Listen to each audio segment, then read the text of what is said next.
미국 3대 지수 하락세로 끝났습니다. 다만 눈에 띄는 거는 스몰캡이 상당히 적게 빠졌네요.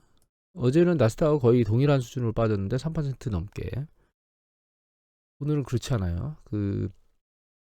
제롬 파월 연준의장의 발언의 강도가 조금씩 시장에서 소멸되는 거 아닌가라는 생각을 좀 하고는 있습니다. 지금은 저는. 아시아 시장도 우리나라 상당히 많이 빠졌다가 쭉 들어 올려서 플러스까지 넘어갔다가 후반부에 쭉 빠지면서 끝났고, 니케이 지수도 마찬가지입니다. 그래서 어제 3%대 나스닥이 빠진 거에 비하면 유럽도 그렇고요, 아시아도 그렇고 그렇게 세차게 시장이 요동치지는 않았다고 봅니다. 개인적으로는.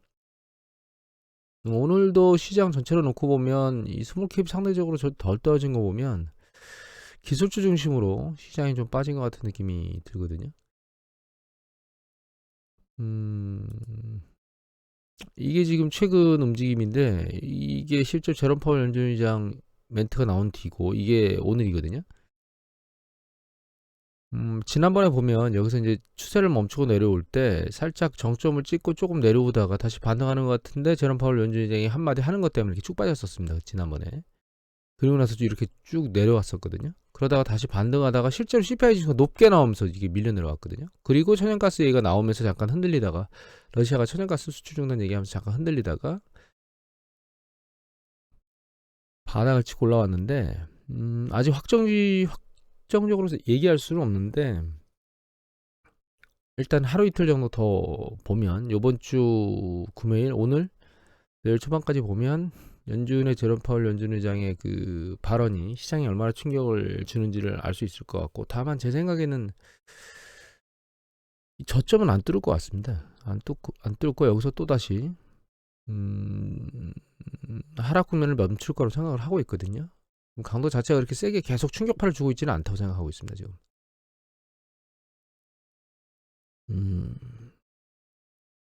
뭐 뉴스보도 그 얘기 중심으로 나오고 있는데, 10년 국채 수익률이 계속 올라가고 있다고 국채 수익률이 얘기하고 있거든요. 근데 이게 10년 국채 수익률이 지난번에 4.2를 뚫은 적도 있기 때문에 지금 자체는 머리를 형성하고 있는 걸로 저는 생각하고 있거든요. 근데 얘가 이제 머리를 형성할 거라고 생각하는 가장 주된 이유는, 지금 연준의 제롬 파월 연준 의장이 금리 속도를 줄일 수 있다는 얘기를 했습니다. 12월 달에 0.5 올리겠다는 뉘앙스를 일단은 가능성이 또 던진 거죠. 그런 관점에서 놓고 보면 얘가 정점 원제를 지금 만드는 것 같고요. 다만 그게 이제 물가 상승률 지표가 나오는 걸 봐야 되겠죠. 그 상황을 보고 거기서 강도가 세지 않거나 식으면 이 정점에 다 왔다고, 10년치 수익률 정점에 다 왔다고 그렇게 봐야 될 것 같아요. 그리고 ISM 제조업 지수가 이제 나왔거든요. 어제 보여드렸던 거는 이제 여기까지만 나왔었죠. 올라왔는데 아직 50원짜리 위인 54에 있긴 한데, 강도 유지 3개월 동안은 강도 유지가 좀 되다가 이번 달 발표 10월 제조업 서비스업 PMI 지수는 약간 밑으로 내려왔습니다. 다만 이제 서비스업 PMI 지수가 잘 버티고 있는 거는 이제 글로벌에서 미국만 그러고 있고요. 다른 지역들은 다 힘을 잃어가고 있습니다. 한 가지는 봐야 될 거는, 서비스업 지수가 50대 위 54로 있어서 경기 확장면을 아직 있는 걸로 의미를 나타내고 있긴 한데, 그 서비스업 제조업 지수 내의 고용 부분을 보면 이게 53으로 상당히 높다가 49로 뚝 떨어졌습니다. 그러니까 서비스업 쪽의 고용에 대한 심리지수가 많이 줄었어요. 그래서 지금 아직 고용 지표가 좋게 나오고 있긴 하거든요. 신규 실업자 청구 건수가 나왔는데 보시면, 이게 그 최근 20만 건 그 언저리에서 계속 수평을 유지하고 있거든요.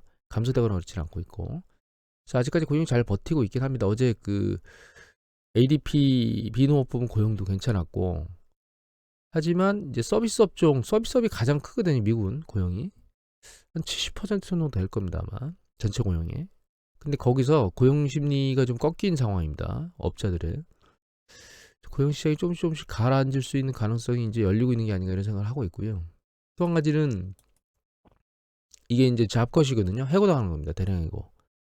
근데 이거는 전년 동기 대비 증감률인데 이게 마이너스 영역대가 있다가 플러스 영역으로 계속 진행되고 있고요. 얘는 숫자거든요. 숫자인데 보시면 한 10, 여기 18,000, 17,000 뭐 이러고 있다가 여기 보시면 33,000 뭐 이렇게 늘어나고 있습니다. 지금 점점. 그 최근 보면 뭐 아마존, 애플, 립트 줄줄이 해고, 채용 동결, 미 빅테크 경기 침체에 대비하고 있다. 헤럴드 경제 한지숙 기자께서 11월 4일 날 올렸는데 채용 중단이라든가 해고라든가 이런 것들이 계속 발생하고 있죠. 미국의 빅테크 기업들이 전부 다 난리를 치고 있습니다. 지금.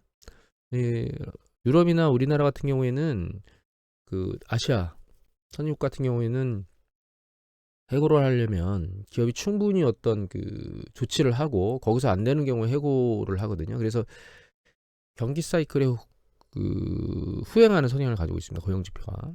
다만 미국은 유럽이나 아시아처럼 아시아 선진국처럼 그렇게 근로기준법이나 그런 부분들이 강력하지 않고 개인과 기업 간의 그냥 고용 계약 정도 수준이기 때문에 선대형으로 해고를 많이 하거든요. 그래서 지표 역시 정점에서 조금 먼저 움직이는 경기 사이클보다 그런 성향을 가지고 있습니다. 근데 지금 빅테크 기업들은 좀 줄줄이 해고를 해대고 있고, 트위터 머스크 트위터 가가지고 절반 50% 정도 감안하겠다 막 이런 얘기들을 하고 있거든요. 미국이 경기 침체 국면으로 넘어가고 있다라고 하는 것들을 보여주는 이슈라고 봐야 될 것 같아요. 사실은 이전에 봤던 그 신규 취업선 채용 건수나 이런 것들을 보면, 장기 차트를 보면 이렇게 이제 이제 코로나 팬데믹 전까지는 아니었고요. 코로나 팬데믹은 사실 계속 고용 지표 줄어들면서 이런 일이 있었고, 여기 보시면 이때가 IT 버블 때거든요. 예. 쭉 내려왔다가 올라가죠. 올라가면서 경기 침체가 발생합니다. 여기는 이제 글로벌 금융위 때인데 보시면 이렇게 올라가면서, 아직까지 신규 실업선 청구 건수가 내려가고 있지는 않아요. 아니, 올라가고 있지는 않습니다. 하지만 이제 이런 서비스업 고용이라든가 이런 부분의 상황이 좀 침체가 되면 고용 부분에 분명히 여파를 미치게 될 거고요. 그러면 실업률하고 신규 실업선 청구 건수는 바닥을 치고 올라가는 패턴을 이제 보이게 될 거고, 그 전조증상으로 지금 빅테크 기업이나 이런 쪽에서 계속 해고를 치는 걸 우리가 보고 있다는 거죠. 여기서 해고한다는 얘기는 결과적으로 신규 실업수당 청구 건수의 숫자가 들어간다는 뜻이거든요. 해고된 사람들이 실업수당 청구하기 위해서.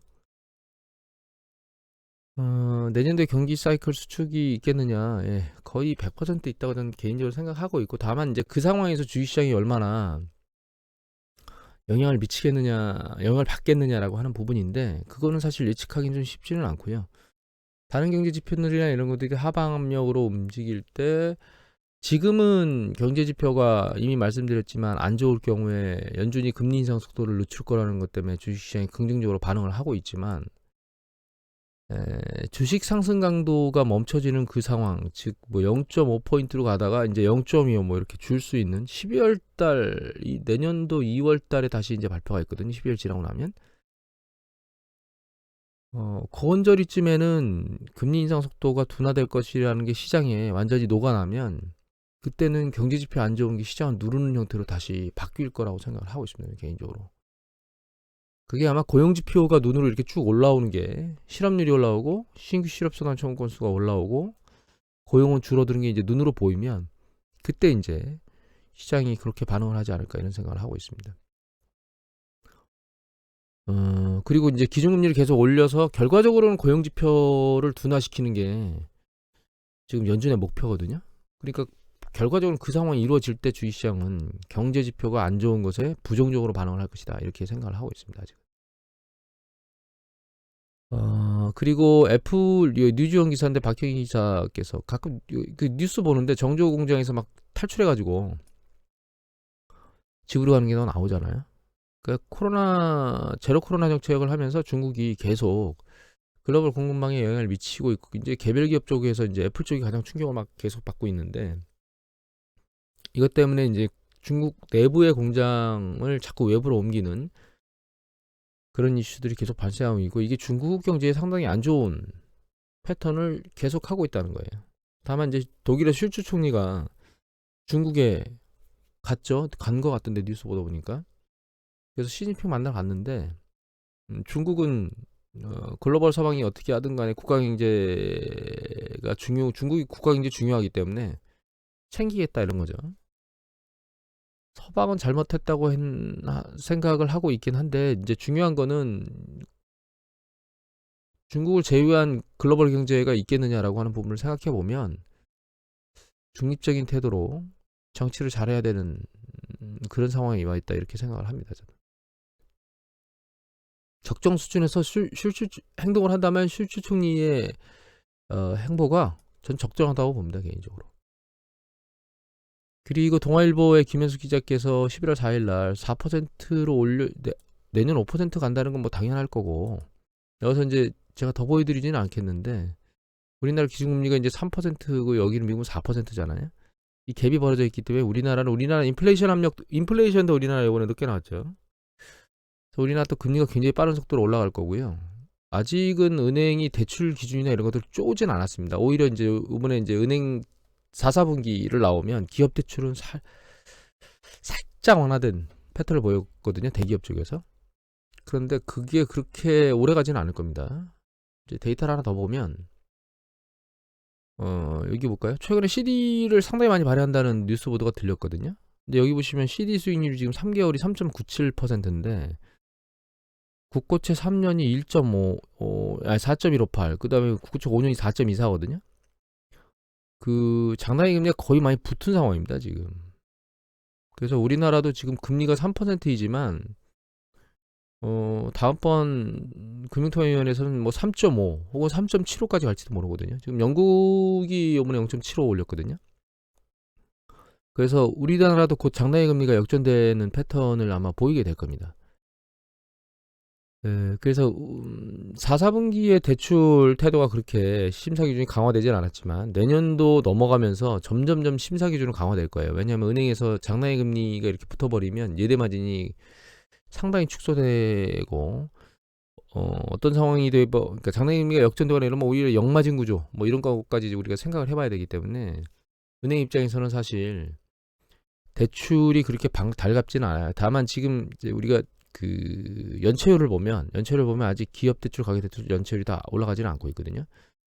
그게 긍정적이긴 한데 금리가 이렇게 높아진 상황에서 이 시간이 지속되면 연체율도 이제 올라가는 영역들이 생기게 될 겁니다.